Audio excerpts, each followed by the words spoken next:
예, 오늘 이 시간은 제7장 팀워크 집단의 힘이란 내용을 같이 한번 살펴보도록 그렇게 하겠습니다. 우리가 현대의 사회는 혼자 살아갈 수가 없고 더불어 함께 살아간다는 얘기를 많이 합니다. 그런 면에서 이 팀워크라고 하는 것, 팀이라고 하는 것과 팀워크라고 하는 것이 그만큼 소중하다 하는 것이죠. 그래서 여러분 교재의 앞부분에 보면 거기 전통적 조직으로서의 그 피라미드 구조의 그런 그 조직의 문제점 그런 것들을 이제 얘기하고 있어요. 그래서 한 뛰어난 천재와 실력자, 능력자를 중심으로 해서 전체가 일사불란하게 이끌어져 갔던 것이 어떻게 보면 전통적 그 기업과 전통적 조직의 문화 형태였다면 이제는 이제 시대가 달라졌다는 것이죠. 왜냐하면 그만큼 복잡해지고 또 변화무쌍하고 다양해진 그런 시대를 우리가 지금 살아가고 있기 때문에 한 사람을 중심으로 해서 모든 것들이 이루어졌던 그런 시대는 이제 거기에 대한 그 지혜로운 대처를 할 수가 없다는 겁니다. 그렇기 때문에 어떻게 하면 이제 팀을 이루고 각자의 개성과 능력을 발휘해서 좀 더 효율적인 그런 팀워크를 발휘할 수가 있겠는가 하는 것이 이제 현대사회에서 필요한 부분이고 또 그런 것들을 이제 그 직장 속에서 또 사회 속에서 활용하고 있다고 하는 것입니다. 그래서 이제 그런 내용들을 우리가 쭉 다루고요. 팀 조직의 그런 그 유용성, 유익한 점 같은 것들이 어떤 것이 있는가, 또 팀이 이루어져서 어떤 일을 하는 팀워크의 중요성, 뭐 그런 내용들을 이제 또 같이 살펴보도록 그렇게 하겠습니다.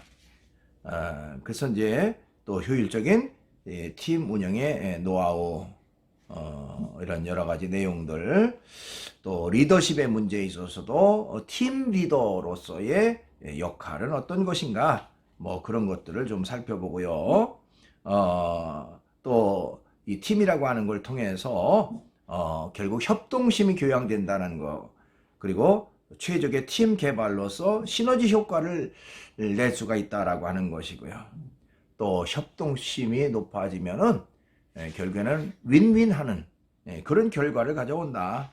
이제까지는 경쟁 관계, 치열한 경쟁 관계를 통해서 내가 죽느냐, 내가 죽느냐, 또 네가 사느냐, 내가 사느냐, 뭐 이런 경쟁 체제, 피 흘리는 아주 그 치열한 경쟁 체제였다면 그것이 아니라 협력과 협동을 통해서 어떻게 함께 승리하는 그런 어떤 결과를 가져올 수가 있겠는가 뭐 하는 내용들을 살펴보고요.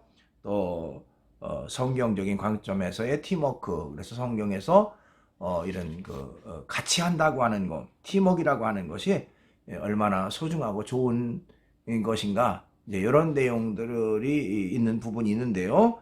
그런 것들을 이제 같이 살펴보려고 합니다. 그래서 오늘 요 팀워크 집단의 힘, 요 부분을 같이 나눌 텐데요. 그러면 이어서 PPT로 강의를 계속 이어가도록 그렇게 하겠습니다. 예, 제 7장 팀워크 집단의 힘입니다. 예, 우선 이제 서론적인 것을 좀 살펴볼 필요가 있는데요. 여러분 교재 앞부분에 보니까 팀이 천재를 이긴다 하는 말 있다. 예, 팀이라고 하는 것이 그만큼 중요하다 하는 것입니다.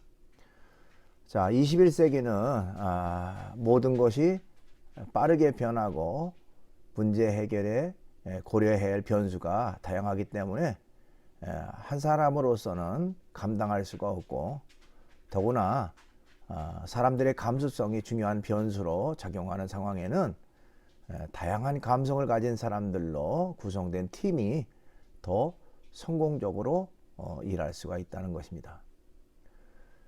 그 사람마다 장점이 있고 또 아주 독특한 그런 어떤 감성적 요소를 가지고 있는 그런 사람들이 다양하게 많이 있죠. 그래서 그런 다양한 능력을 적재적소에 활용해서 같이 팀을 이루어 가지고 어떤 일을 한다면 훨씬 더 효율적으로 어떤 일을 할 수가 있다는 것을 얘기하고 있습니다. 여러분, 그 운동 경기를 보면 아무리 개개인의 실력과 능력이 뛰어나도요, 팀워크가 좋지 않는 그런 그 팀은 결코 좋은 성적을 낼 수가 없습니다. 때로는 개개인의 실력은 조금 좀 뒤처진다고 할지라도 팀워크가 잘 이루어지는 팀은 훨씬 더 좋은 그 성적을 거둘 수가 있는 것이 바로 그것이라고 말할 수가 있습니다. 그만큼 팀이라고 하는 것, 팀워크라고 하는 것이 중요하다, 이렇게 말할 수가 있습니다. 자, 팀과 팀워크, 전통적 조직과 팀.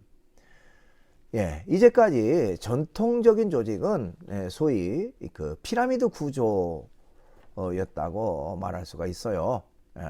그러니까 우리가 그 삼각형을 이제 떠올리면 좋겠죠. 예. 자, 조직이라고 하는 거는 둘 또는 그 이상의 사람들이 공동의 목표를 성취하기 위하여 함께 일할 때 성립됩니다. 그러니까 함께 일하는 것이죠. 공동으로 함께 일하는 것을 우리가 조직이라고 얘기를 합니다. 자, 20세기 산업화 시대에는 주로 조직이 피라미드 구조를 이루었다라고 말할 수가 있어요. 피라미드 구조는 강력한 리더십이 필요할 때 최고 위치에 있는 한 사람의 권한을 강화시킨 조직으로 명령과 통제에 의존하는 권력형 리더십의 유형이라고 말할 수가 있습니다. 그러니까 지금까지 우리가 살펴보면 어떤 회사 조직이나 또 어떤 특정한 그 정치도 마찬가지죠. 하나의 구심점, 또 독특한 특출난 그런 그 실력자, 능력자를 정점으로 해서 하나의 그 조직이 형성돼 있던 것을 볼 수가 있습니다. 그래서 일사불란하게 그 명령과 통제를 따르고 또 그 정상권에 있는 그런 그 사람을 중심으로 해서 어떤 일이 이루어지는, 그것이 어떻게 보면 지금까지 이루어졌던 어떤 전통적 그 조직의 모습이다, 이렇게 말할 수가 있습니다. 자, 근데 이 피라미드 조직에는 뭐 물론 장점도 있겠습니다만은 여러 가지 문제점이 드러나게 됩니다. 피라미드 조직의 문제점과 그 팀의 유익한 점입니다. 자, 피라미드 조직의 문제점은 어떤 것이 있을까요? 우선은 최정상에 오르면 권위적이 되어서 커뮤니케이션에 문제가 발생한다, 이렇게 말할 수가 있습니다. 네, 팀과 팀워크입니다. 네. 피라미드 조직의 문제점과 팀의 유익한 점. 자, 피라미드 조직이 여러 가지 그 장점을 가지고 있기도 하지만 단점과 문제점을 가지고 있다. 그런 면에서 팀이라고 하는 것이 유익한 점은 어떤 것인가 하는 것입니다. 자, 우선 피라미드 조직의 문제점입니다. 우선적으로는 최정상에 오르면 권위적이 되어서 커뮤니케이션에 문제가 발생한다, 이렇게 말할 수가 있습니다. 그러니까 조금 권위적이 된다. 그러니까 일방적이죠. 함께 소통하는 그런 태도, 그런 자세라기보다는 일방적인, 좀 명령적인, 하명적인 어떤 그런 부분을 많이 강조한다는 것입니다. 그런 면에서 원활한 그 소통이, 커뮤니케이션이 제대로 이루어지지 않는다는 것입니다. 그 다음에 두 번째로는 정보 전달이 왜곡되거나 늦어지게 되어진다는 것입니다. 그 하나의 조직에 있어서 그러니까 그 피라미드 형태니까요. 그러니까 하위 조직으로부터 점점 상위 조직으로 이제 올라와야 되니까 그 보고 계통에 따라서 위로 정보가 전달되게 되고요. 그래서 중간쯤에서 정보를 왜곡시키거나 삭제되거나 지연시킬 경우에 결국에는 아래에서 기한했던 그런 그 내용들이 원활하게 상부 조직까지 전달되지 않는 그런 결과가 되어지기도 한다는 것입니다. 그 다음에 신속한 결단이 어렵게 된다, 그런 단점이 있다는 것이죠. 때로는 신속한 결단을 내려야 할 그 중대한 사안이 있을 수 있습니다. 그때 이 보고 계통을 통해서 올라오다 보면 시간이 지체돼서 신속한 결단이 어려워지게 된다는 것입니다. 그 다음에 네 번째로 최고 경영자가 유고되거나 은퇴하면 리더십이 단절될 우려가 있다, 이렇게 말할 수가 있습니다. 그러니까 최고 경영자 한 사람을 정점으로 해서 모든 그 조직이 이제 일사불란하게 움직였는데, 만약에 최고 경영자가 뭐 예를 들면 뭐 몸이 아파서 입원한다든지 또 좀 교체된다든지 이렇게 하다 보면 모든 것들이 이제 그 좀 마비가 되고 또 와해되는 그런 결과가 이루어지게 된다는 것입니다. 그러니까 이런 어떤 변화에 좀 큰 그 문제점을 안고 있다, 이렇게 말할 수도 있습니다. 자, 이러한 그 피라미드 조직의 문제점을 해결하기 위해서 만들어진 것이 바로 팀제라고 말할 수가 있습니다. 새로운 대안으로서의 조직체죠. 그래서 팀이 왜 중요한가 하는 여러 가지 이제 내용이 많이 있습니다만은, 그 주상지라고 하는 주상지 교수가 팀제를 잘 활용할 경우 일반적으로 다음과 같은 유익한 점이 있다라고 팀워크 21세기 사역 패러다임이라고 하는 책에서 기록하고 있어서 그 책의 내용을 소개합니다. 여러분 교재로는 121쪽의 중간 부분입니다. 왜 팀제가 유익한가 하는 것이죠. 우선 첫째로는 팀은 더 많은 사람들을 참여시킴으로써 개인이 하는 것보다 더 많은 자원, 아이디어 및 에너지를 공급한다. 그렇죠. 그러니까 팀이라고 하는 것은 다양한 사람들이 다양한 재능과 능력과 실력을 갖추고 함께 참여해서 공동으로 어떤 작업을 하는 것입니다. 그 때문에 더 많은 자원이 이루어지고요. 자원으로 또 많은 그 아이디어와 에너지가 결국에는 그 표출되게 되는 것이죠. 그런 면에서 팀이 유익하다.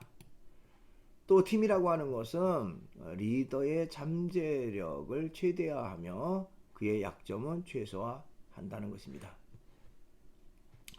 그러니까 리더에 의해서 모든 것들이 이루어지던 일방적 그 피라미드식 조직보다는 어떤 잠재력을 그 극대화시키는 결과가 된다 하는 것입니다. 그러니까 여러 사람들이 다양한 의견을 제시하고 같이 참여함으로써 한 사람의 능력보다 훨씬 더 뛰어난 그런 그 능력을 표출하게 되고 또 상대적으로 약점은 최소화되는 그런 결과가 되어진다라고 말할 수가 있습니다.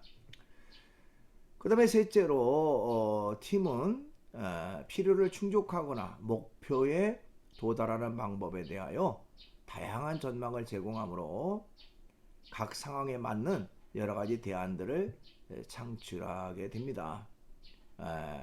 그래서 여러 사람이 함께 일한다고 하는 것이 그만큼 다양한 그 상황 또 다양한 그 전망 이런 것들을 통해서 거기에 맞는 그 그때그때의 대안들이 나오게 되고 또 돌발 변수 이런 것들을 좀 해결하는 그런 일에도 이 팀제가 그만큼 효율성이 있다 이렇게 말할 수가 있습니다. 그 다음에 넷째로 팀은 승리에 대한 공로와 실패에 대한 책임을 함께 나누는 것이다.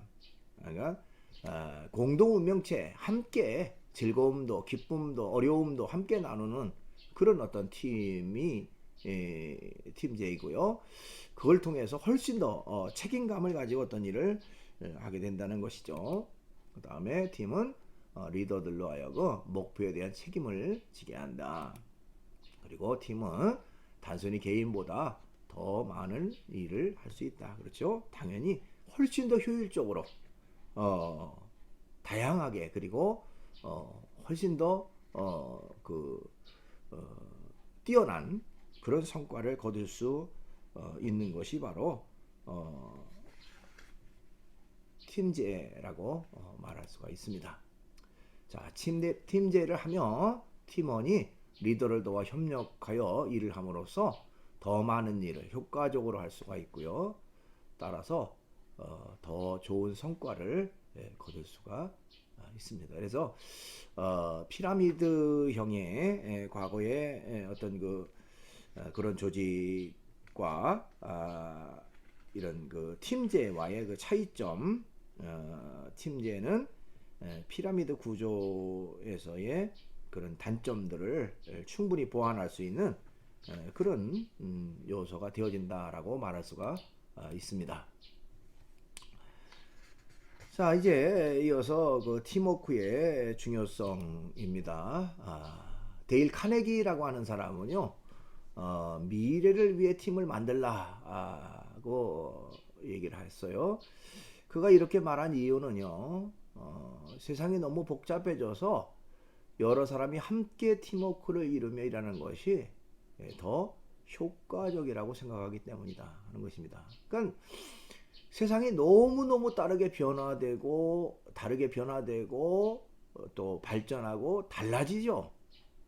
그러니까 어제의 첨단이 오늘도 첨단이라는 법이 없습니다. 또 새로운 지식들, 새로운 어떤 기술들이 만들어지는 이런 때에 대처하기 위해서는 개인이 정점이 돼서 어떤 일을 하는 피라미드적 구조보다는 조직보다는 이런 그 팀워크라고 하는 것이 훨씬 더 이런 복잡하고 다양한 그런 그 현실에 대처할 수 있는 그런 효과적인 방법이다 이렇게 말할 수가 있습니다. 자, 팀워크라고 하는 말은 협업이라고 하는 말로 이렇게 우리가 번역할 수가 있는데요. 사전적 의미는 팀 구성원 간의 협동, 동작, 작업 또는 그들의 연대로서 팀의 구성원들이 공동의 목표를 달성하기 위하여 각 역할에 따라 책임을 다하고 협력적으로 행동하는 것을 이르는 말이 바로 팀워크라고 말합니다. 팀워크라는 말을 많이 사용하죠. 아까 뭐 운동의 예를 들었습니다만은 축구나 또 뭐 배구나 야구나 이런 운동 경기 할 때 팀워크라고 하는 것이 그만큼 중요하죠. 팀워크가 잘 이루어진 그런 팀은 훨씬 더 좋은 그런 성적과 성과를 낼 수가 있다고 하는 것입니다. 자, 잔센이라고 하는 사람은요, 팀워크의 효용성에 대해서 다음과 같이 얘기를 했습니다. 팀워크는 당신이 다른 이들과 함께 조화롭게 당신의 재능을 발휘할 수 있도록 하는 중요한 요소이다. 당신의 팀이 공동의 목표를 향하여 연합되어 모든 것을 팀의 유익을 위하여 기꺼이 바치려고 할 때 대단한 성공을 경험할 것이며 동시에 경이로운 일들이 일어날 것이다. 팀워크는 당신의 팀을 예상하지 못할 높은 단계로 끌어올려 줄 것이다. 팀워크는 2 더하기 2는 4가 아니라 5 또는 6 또 심지어는 10으로까지 만들 수 있는 그런 능력을 지니고 있다. 그러니까 우리가 상식의 그런 산술적 계산으로 계산보다 훨씬 더 뛰어난 그런 능력을 발휘하게 하는 것이 바로 팀워크이라 이렇게 얘기할 수가 있습니다.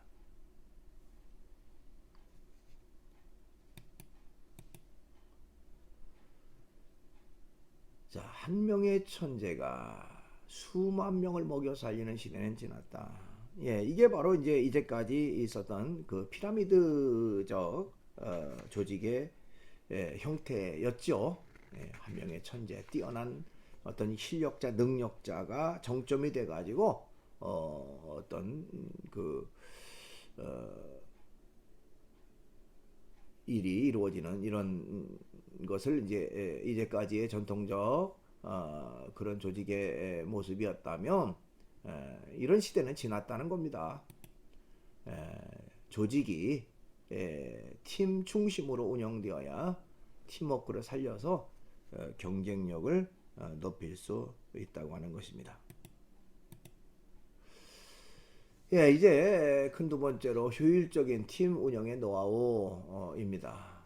예, 어떻게 하면 이 팀 운영을 효율적으로 이룰 수 있겠는가 하는 것이죠.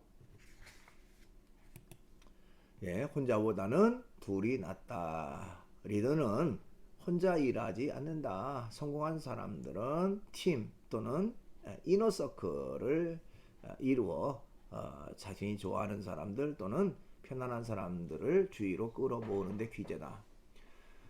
그러니까 성공한 사람들의 유형은 함께 공동으로 어떤 일들을 이루는 사람들, 또 이너서클 어떤 그 내부자 자기가 코드가 맞는 사람들을 중심으로 해서 어떤 일을 같이 한다는 것이죠. 그렇게 함으로써 훨씬 더 효과적으로 효율적으로 어떤 일을 할 수가 있다는 것입니다. 예. 여러분 교재에 거기 그 124쪽과 125쪽 그 부분에는 마크라고 하는 사람이 그 인터넷 회사 구직 회사인 핫잡스를 설립하고 이제 그 회사를 이끌어가는 데 있어서의 그 일화를 얘기하고 있습니다. 자, 내용을 잠깐 소개하면요. 마크는 자신이 인터넷 벤처 회사를 창립한 사람이지만 혼자서는 모든 문제를 해결할 수 없기 때문에 필요할 때마다 인재를 만나서 그의 팀에 합류하게 함으로써 회사를 성공적으로 일으킬 수 있었다. 그러니까 혼자 어떤 일을 하기보다 아주 필요한 인재를 같이 팀에 합류시켜서 훨씬 더 효율적인 그런 어떤 일을 이룰 수가 있다고 하는 것입니다.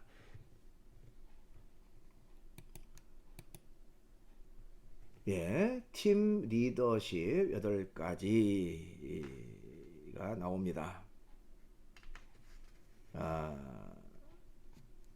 오늘날 같이 신속히 변화하는 시대에서 조직의 리더가 혼자서 모든 것을 할 수가 없습니다. 그런 면에서 팀 리더십을 발휘하기 위해서 필요한 내용은 어떤 것인가 하는 것입니다. 예, 스튜어드 레빈 또 마이클 크롬이라고 하는 사람은 팀을 성공으로 이끄는 팀 리더십 8가지를 제시를 했습니다. 그 내용을 잠깐 살펴보면요. 첫째로는 공유할 수 있는 목표를 창출하라. 그러니까 팀 리더십을 갖추기 위해서는 목표가 즉 같이 공유할 수 있는 목표가 창출되어지는 것이 중요하다는 것입니다. 자, 그 이유는 힘을 하나로 집중시키기 위한 것이죠. 뛰어난 리더는 모든 힘을 집중시키고요. 또 비전을 분명히 하고 목표를 정하고 팀이라는 의미가 무엇인지를 팀원들에게 인식시키고 그들의 성취가 바깥 세상에 어떻게 영향을 줄 수 있을지를 팀원들에게 보여주는 것이 중요하다. 그런 면에서 모든 팀원들이 함께 공유할 수 있는 분명한 목표를 창출하는 것이 중요하다는 것입니다. 그 다음에 팀 리더십을 위해서는 팀의 목표를 자신의 목표로 하게 하라는 것입니다. 예. 그러니까 팀 사역이라고 하는 것은 개개인이 그러니까 한 사람이 하는 것보단 각자가 자신의 아이디어와 자신의 능력을 발휘해서 전체적인 그 팀의 목표를 이루는 것이죠. 근데 전체적인 팀의 목표가 곧 자신의 목표가 될 수 있도록 그런 어떤 책임의식을 가지라는 것입니다. 그래서 각자가 그 팀을 위해서 일한 것이 얼마나 효율적으로 중요하게 작용하는지를 강조하기 위해서 팀의 목표를 자신의 목표로 하라는 것이죠. 그 다음에 세 번째로 사람을 개개인으로 대하라 이렇게 말하고 있습니다. 그러니까 무슨 얘기냐면 각자의 개성과 기술을 살려서 팀에 기여할 수 있도록 하라 하는 것입니다. 사람마다 장점이 있고 단점이 있고 강점이 있고 또 아주 뛰어난 그런 분야가 있죠. 자, 그런 것들을 잘 살릴 수 있도록 개별적인 특성화를 이루라 하는 것이죠. 그 다음에 네 번째로 결과에 대해 각 구성원들이 책임의식을 갖게 하라 하는 것입니다. 즉 각자 맡은 책임에 충실할 수 있도록 하라는 것이죠. 책임의식을 갖는 것은 그만큼 중요합니다. 아무도 책임지려고 하지 않을 때 결국에는 그 일을 적당히 대충 할 수밖에 없어요. 그러나 내 책임이라고 하는 것을 책임의식을 가질 때 어떤 일이든지 신중하게 최선을 다할 수밖에 없는 것이죠. 그런 면에서 모든 구성원들이 내 일이다, 내 책임이라고 하는 책임의식을 분명히 할 수 있도록 하는 것이 효율적인 팀 운영의 요소다 이렇게 말할 수 있습니다. 다섯째로는 영광을 나누고 비난을 인정하라 하는 것이죠.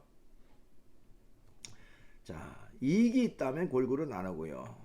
또 칭찬할 일은 공개적으로 칭찬하되 비난받을 일이 있다면 핑계를 대지 말고 겸손하게 수용하는 자세. 그러니까 영광도 함께 비난도 함께 하는 그런 거 자세. 그 다음에 여섯 번째로 팀 내에 자신감을 심어줄 수 있는 모든 기회를 이용하라 하는 것입니다. 네, 팀에 대한 그런 확고한 믿음을 갖고 그 믿음을 팀 내 모든 사람들이 공유할 수 있도록 해서 팀원들이 자신감을 갖고 일할 수 있도록 격려하는 것이 중요합니다. 그 다음에 일곱 번째로는 참여하고 계속 참여하라 하는 것입니다. 즉 무슨 말이냐면 팀원들과 함께하고 팀원들의 말을 경청하라는 것이죠. 같이 하는 거, 함께 하는 것이 중요합니다. 리더라고 해서 팀원들에게 모든 것을 맡기고 자기는 그냥 좀 멀리 있는 것이 아니라 함께 같이 참여할 수 있는 것, 같이 팀원들의 말을 잘 경청하는 것이 중요하죠.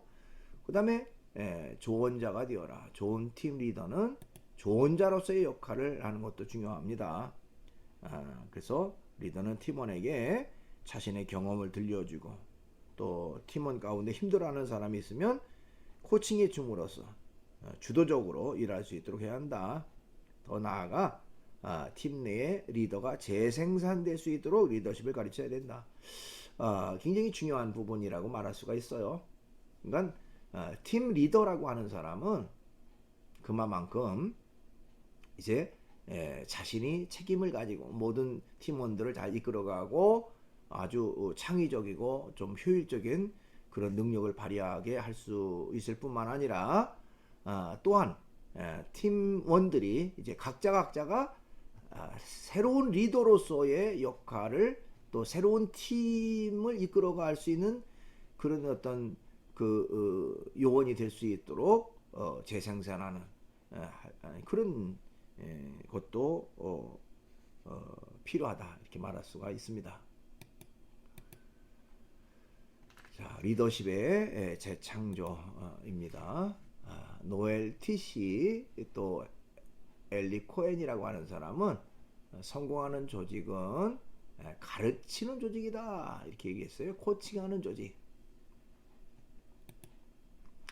무슨 말이냐면 성공하는 회사는 조직의 모든 계층에서 다른 리더의 발전을 도모하는 우수한 리더를 가지고 있다는 것이다. 그러므로 성공한 리더는 리더십을 재창조하는 데 힘써야 된다 하는 것입니다. 팀 개발과 협동심 고양입니다. 최적의 팀 개발로 시너지 효과를 지금은 개인 영업 시대가 끝났다. 뭐 재미있는 말이죠. 어쨌든 한 사람이 어떤 실력과 능력을 발휘해서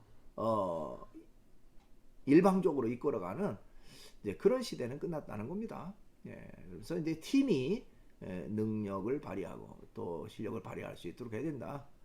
팀 능력이 절실하게 요구되는 시대다. 혼자서 무엇인가를 하기에는 세상이 너무 복잡하고 변화가 심하기 때문이다. 그렇죠?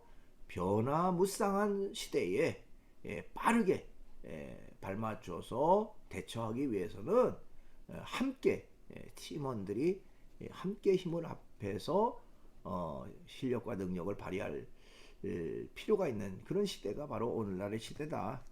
이렇게 말할 수가 있습니다. 자, 영업팀을 구성하여 팀원들이 힘을 모아 전원이 어떻게 팀의 목표를 공유할지 각 영업맨들의 특성을 제대로 파악한 후에 팀의 능력을 향상시킬 수 있는 방법을 찾고 고민해야 한다는 것입니다. 그래서 팀 리더는 팀원들이 최대의 효과를 발휘할 수 있도록 하기 위해서 노력하는 것이 중요합니다. 그래서 그만큼 팀원들이 각자의 그 개성과 능력을 파악하고 또한 그들을 어떻게 활용할 것인가 하는 것들을 방법을 찾는 그런 고민이 팀 리더에게 있어야 된다는 것입니다. 그 다음에 협동심을 높이면 윈윈한다 하는 것이죠. 나폴레온 힐이라고 하는 사람은요, 경쟁관계보다 협력관계를 중요시하는 사람은 공을 크게 들이지 않더라도 수많은 기회와 부를 손에 넣을 수 있을 뿐 아니라 다른 사람은 느끼지 못하는 행복도 덤으로 느낄 수 있다. 자, 경쟁을 통해서 어떤 것을 얻는다라고 할 때는요, 그만큼 힘듭니다. 피곤합니다. 매일마다 전쟁을 치른다 뭐 이렇게 생각한다. 얼마나 어렵겠습니까?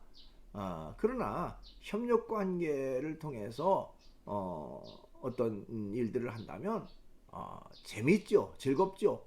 그리고 더 많은 다양한 일들을 이룰 수가 있고 또 쉽게 어떤 결과물을 얻을 수가 있죠. 그런 면에서 결국에는 행복이라고 하는 것까지도 덤으로 느끼는 그런 결과가 된다는 것이죠. 그만큼 협동심이라고 하는 것이 중요하다 이렇게 말할 수 있습니다. 자, 경쟁을 통해서 출혈하며 얻는 것보다는 협력을 통해 윈윈하는 함으로 윈윈으로 얻는 것이 더 효과적이며 성공 가능성이 크다는 것이다. 예. 출혈, 그야말로 피 터지게 어떤 그 경쟁을 통해서 얻는 것보다는 협력을 통한 전략 전술 윈윈하는 거, 그것이 훨씬 더 효율적이고 효과적이고 또 생산성이 크다 이렇게 말할 수가 있습니다. 자, 앤드류 카네기라고 하는 사람은요, 팀워크는 공통의 이상을 위해 협력하는 능력이자 평범한 사람들이 비범한 성과를 이룰 수 있도록 해주는 연료와 같다. 그런 얘기를 했습니다. 그러니까 공통의 이상을 위해 협력하는 능력자가 된다. 평범한 사람들을 비범한 성과에 이르도록 할 수 있도록 해주는 것이다. 그러니까 그만큼 힘을 합하면 훨씬 더 뛰어난 그 능력과 실력이 발휘가 된다라고 하는 것이죠. 협력해서 팀워크를 발휘할 때 그만큼 성과도 크다 하는 것을 얘기하고 있습니다. 그러면 성경적인 관점에서의 팀워크는 어떤 것이 있을까요?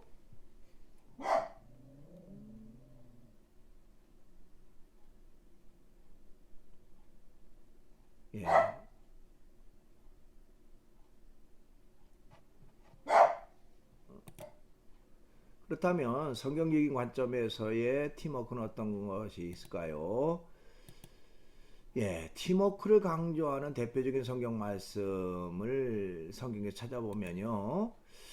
전도서 4장 9절로 12절을 좀 볼 수가 있습니다. 그 내용을 잠깐 소개하면, 두 사람이 한 사람보다 더 나은 것은 협력함으로 일을 효과적으로 할 수 있기 때문이다. 만일 두 사람 중 하나가 넘어지면 다른 사람이 그를 도와 일으킬 수 있으나, 혼자 있다가 넘어지면 그를 도와 일으켜 주는 자가 없으므로 그는 어려움을 당하게 된다. 추운 방에 두 사람이 함께 누우면 따뜻해진다. 그러나 혼자서 어떻게 따뜻해질 수 있겠는가? 한 사람으로서는 당해낼 수가 없는 공격도 두 사람이면 능히 당해낼 수 있으니 삼겹줄은 쉽게 끊어지지 않는다. 이 말씀이 어떻게 보면 단합, 연합, 팀워크이라고 하는 것을 강조하는 그런 내용이라고 말할 수가 있습니다. 그렇죠? 한 사람보단 두 사람보다 세 사람이 협력할 때 훨씬 더 효과적으로 어떤 일을 이룰 수가 있습니다. 두 사람이 같이 간다면 한 사람이 넘어져도 그 사람을 도와 일으킬 사람이 있어요. 그렇지만 혼자 가다가 넘어지면 그를 도와 일으킬 사람이 없지요. 또 추운 방에 두 사람이 함께 누웠으면 체온과 체온이 따뜻함을 더해줘서 서로 좀 따뜻해질 수 있는데, 혼자 있으면 결코 따뜻해질 수가 없다는 얘기입니다. 그러니까 세 줄, 삼겹줄은 결코 쉽게 끊어지지 않는다. 힘을 합하면 그런 얘기죠. 이런 팀워크에 얽힌 그 재미있는 예화가 많이 있습니다만은 그 중에 좀 몇 개를 소개하면,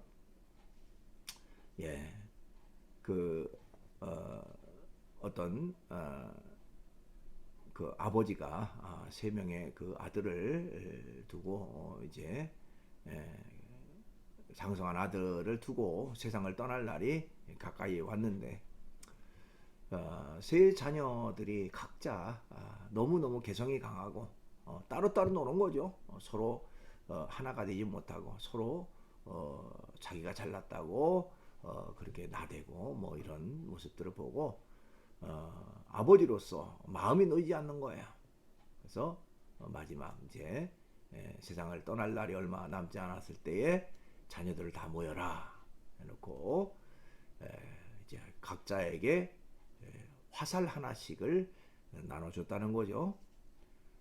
그 화살 하나씩 나눠주면서 그것을 꺾어봐라 그랬더니 첫째로부터 시작해서 셋째 막내까지 쉽게 그 화살을 꺾을 수가 있었습니다. 자, 그 다음에는 이제 세 개의 화살을 같이 주면서 첫째에게 꺾어봐라. 아무리 힘을 써도 꺾어지지 않습니다. 둘째도 셋째도 그 화살을 세 개를 꺾을 수가 없었죠. 그때 그 아버지는 그거 봐라. 너희들 한 사람 한 사람이 따로따로 힘을 합하지 않는다면 너희들은 쉽게 실패할 수도 있고 넘어질 수도 있어. 그렇지만 너희들이 힘을 합하면 어떤 일이든지 다 이룰 수가 있다. 서로 우애 있게 살아라 하는 그런 유언을 했다고 하는 그런 예화가 있습니다. 또 예화 하나는요, 그 인도의 성자로 불렸던 선다싱이라고 하는 사람의 예화입니다. 이 선다싱이라고 하는 사람은 기독교 신앙을 가진 사람으로서 성자처럼 불려졌던 그런 인물인데요. 선다싱은 그 히말라야 그 지역 고산지대를 다니면서 많은 사람들에게 기독교 복음을 전도했던 그런 사람으로도 유명합니다. 그 선다싱이 한 번은 이제 그 아주 높은 그런 산을 넘어서 그 너머에 있는 동네에 가서 이제 기독교 복음을 전하기 위해서 출발했는데 그때는 이제 추운 겨울이었다고 그래요. 더군다나. 그러니까 추운 겨울에 눈이 막 쌓여 있는 산길을 가는데 어떤 한 사람이 이제 나도 저 산을 넘어가니까 같이 동행하자라고 하는 그런 제안을 했다고 합니다. 그래서 두 사람이 만나서 이제 같이 산길을 이제 올라가고 있습니다. 힘들게 산길을 올라가는데 한 중턱쯤 가서 보니까 그 눈더미 속에 한 사람이 쓰러져 있는 것을 발견했습니다. 이제 추위에 결국 쓰러질 수밖에 없었던 그 사람을 발견하고 나서 선다싱이 가까이 가서 보니까 아직 그 숨이 붙어 있는 그런 상태였다고 그래요. 그래서 같이 가던 그 동료에게 자, 우리가 이 사람을 부축해서 같이 이 사람과 함께 산을 넘어갑시다 라고 제안을 합니다. 그때 그 동행하던 사람은요, 무슨 말을 하느냐, 우리가 지금 여기서 머물러 지체하다가는 우리도 그 사람 꼴에 대해서 금방 죽을 수밖에 없다. 그 사람을 도우려면 당신 혼자 도와라. 나는 내 갈 길을 가겠다라고 혼자 앞서갑니다. 이 선다싱은 아직 살아있는 사람을 그냥 두고 갈 수가 없었어요. 그래가지고 그 사람을 들쳐 업고 그야말로 끙끙거리면서 그 산을 넘어서 가게 됐습니다. 자, 땀을 뻘뻘 흘리면서 끙끙하면서 산을 올라가 보니까 그 열기에 의해서 그 사람의 몸이 서서히 녹게 되고 결국에는 그 사람의 의식이 돌아와서 이제 같이 걸어서 이제 산을 넘고 내려가는데 내려가는 즈음에 그 눈더미 속에 또 한 사람을 발견하게 돼요. 가만히 보니까 자기들 앞서 출발했던 그 사람이었다고 합니다. 그래서 가까이 가서 보니까 이미 그 죽은 상태였다는 거죠. 자, 그런 그런 자신의 그 상황 속에서 썬다싱은 고백합니다. 만약에 나도 이 죽어가고 있는 사람을 그 긍휼히 여기지 않고 불쌍히 여기지 않고 나 혼자 살자고 그냥 갔다면 나도 이렇게 이 사람처럼 될 수밖에 없는 죽을 수밖에 없는 그런 상황이었을 것이다. 내가 이 사람을 불쌍히 여기는 마음 가지고 그 사람을 도우니까 결과적으로 그 사람도 살고 나도 사는 그런 결과가 됐다 하는 고백을 합니다. 예, 여러분 교재로 131쪽에 거기 중간 부분에 보면 이제까지 우리가 쭉 다뤘던 이런 팀워크를 가장 잘 실천한 사람이 누구인가? 성경 중에서요. 성경 중에서 팀워크를 가장 잘 실천한 사람이 누구일까? 하는 내용이 나옵니다. 거기에 이제 두 사람의 인물이 등장을 합니다. 모세라고 하는 인물과 다윗이라고 하는 인물을 들어요. 이 시간은 이제 모세라고 하는 인물을 좀 살펴보려고 합니다. 우리가 잘 아는 대로 모세는 이스라엘 백성들을 애굽에서 이끌고 나와서 가나안 땅으로 인도했던 사람이죠. 애굽은 이제 오늘날의 이집트고요. 그러니까 이집트에서 유대인들이 살게 됐는데 오랜 세월이 흐르면서 유대인들이 아주 번성하고 번창하니까 위기의식을 느낀 그 당시에 그 바로라고 하는 왕이 유대인들에 대해서 엄청난 고통과 괴로움을 줍니다.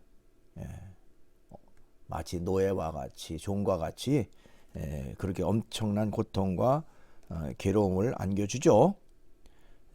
그런 가운데 이스라엘 민족은 이제 창조자 하나님께 기도하게 됐고 결국에는 모세라고 하는 인물을 통해서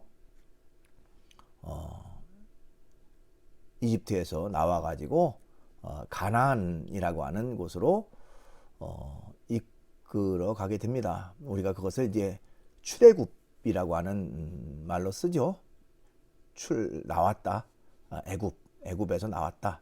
뭐 그런 의미를 담고 있습니다. 성경에 보니까요, 이스라엘 백성들이 애굽에서 나올 때에 그 인구가 어느 정도 되느냐, 한 60만 명 정도라고 표현하고 있어요, 성경에. 근데 그 60만이라고 하는 것이 그 당시에는 이제 그 20세 이상의 남성들만 사람의 숫자에 포함시켰습니다. 그러니까 20세 미만의 그 어린이라든지 또 여성들은 전혀 사람의 숫자에 포함시킨 게 아니죠. 그래서 20세 미만의 남자들과 여성들 다 포함하면 오늘날 어림잡아서 약 그 200만 명 정도 될 것이다. 이렇게 이제 추산을 합니다. 200만 명. 여러분 엄청난 사람들이죠. 자, 그 많은 사람들을 이끌고 그 애굽에서 이집트에서 나와서 가나안이라고 하는 곳으로 이끌어 가는데 얼마나 많은 고충과 어려움이 있었겠습니까? 또 개인과 개인 사이에 또 부족과 부족 사이에 뭐 수없이 많은 그 이해 다툼이 있었을 겁니다. 이제 그런 문제 때문에 이 모세라고 하는 사람은 새벽부터 밤늦게까지 송사 문제, 재판 문제, 그것 가지고 이제 그걸 판결하느라고 너무너무 힘들어 했어요. 서로의 개인적인 그런 그 이해타산 문제 때문에 결국에는 모세라고 하는 사람에게 가지고 오면 시시비비를 하나하나 가려줘야 되는 그런 어떤 위치에 있었던 거죠. 너무 힘들어요. 자, 그때에 소위 부장제도를 제안했던 사람이 있습니다. 그 사람이 바로 모세의 장인이었던 그 이드로라고 하는 사람이에요. 성경에는 또 다른 이름으로 르우엘 이렇게 말하기도 하는데 이드로, 르우엘 같은 이름입니다만은 이 사람이 이 모세를 만나러 이제 왔다가 하루 종일 지켜보고 나서 참 답답한 마음이 들었어요. 자, 한 사람이 모세 한 사람이 그 엄청나게 많은 사람들의 그 송사 문제를 하나하나 판결하다 보니까 이건 비생산적이다. 너무 힘들다. 그걸 어떻게 감당하려고 하느냐. 그러니까 너무너무 피곤하고 힘든 거죠. 새벽부터 밤늦게까지 그 일에만 매달리니까. 그래서 제안했던 것이 바로 이제 소위 부장제도라고 하는 겁니다. 그래서 성경에 보면 그 천부장, 백부장, 50부장, 10부장을 두라. 이 부장이라고 하는 것은 그 군대를 거느릴 수 있는 지휘관을 말해요. 그러니까 천부장은 1000명을 거느릴 수 있는 지휘관, 백부장은 100명을, 또 50부장은 50명을, 10부장은 10명을 거느릴 수 있는 군대 지휘관을 두고, 자, 하찮은 일, 작은 송사들은 10부장 선에서 해결을 하도록 해라. 또 거기서 해결 못하는 조금 큰 일은 50부장에게, 또 거기서 해결 못하는 조금 더 큰 일은 100부장에게, 또 더 큰 일은 1000부장에게 가지고 와서 문제를 해결받도록 하고, 아주 큰 일, 거기서도 해결 못하는 진짜 큰 일만 이 모세에게 가지고 와서 판결을 받도록 한다면 훨씬 더 능률적이고 효율적이고 또 업무 처리를, 많은 업무를 처리할 수 있지 않겠는가 하는 제안을 합니다. 그렇게 해서 생겨난 것이 바로 이제 이런 그 부장제도였고요. 그래서 이 모세가 자기 장인의 그런 그 제안을 굉장히 좋게 생각을 해서 그걸 받아들여서 일 처리를 하니까 너무너무 쉽게, 너무 원활하게 그 일 처리를 잘할 수 있었다고 하는 것입니다. 어떻게 보면 혼자 하려고 하다 보면 결국에는 한계가 있는 거죠. 근데 팀이 이루어져서 같이 그 업무를 감당한다면 훨씬 더 효율적인 그런 일들을 할 수가 있다고 하는 것입니다. 여러분, 팀워크라고 하는 것은요, 나만 혼자 살겠다라고 하는 그런 태도가 아니고 함께 윈윈한다, 함께 산다, 너도 살고 나도 산다는 그런 의미로 우리가 받아들이면 좋겠습니다. 그래서 이런 협력이라고 하는 것, 팀워크라고 하는 것, 그것이 비단 그 직장이라고 하는 어떤 사업체에서만 필요한 것이 아니고, 팀워크는요, 가정에서도, 또 여러분들이 뭐 학교 생활 속에서도, 또 어떤 동아리 활동에서도, 일상 속에서도 우리가 필요하고요. 같이 서로를 존중하는 가운데 힘을 합하고 또 의견을 나누고 아주 효율적인 그런 아이디어를 교환해서 아주 창조적인, 창의적인 그런 활동을 할 수 있는 그런 능력을 발휘하게 한다는 것입니다. 그래서 팀워크는 훨씬 더 효율적인, 훨씬 더 효과적인 그런 그 능력을 발휘하게 되는 것이다, 이렇게 말할 수가 있습니다. 그래서 오늘은 이런 그 팀워크의 문제, 팀워크, 집단의 힘이 얼마나 크고 그것이 얼마나 효율적 그 능력을 발휘하고 있는가, 그 중요성, 그런 그 이제까지 전통적인 그 피라미드 형태 조직의 문제점은 무엇인가, 또 팀워크가 왜 필요한가, 효율성, 뭐 이런 것들을 같이 살펴봤습니다. 오늘은 이렇게 정리를 하겠습니다. 대단히 수고 많았습니다.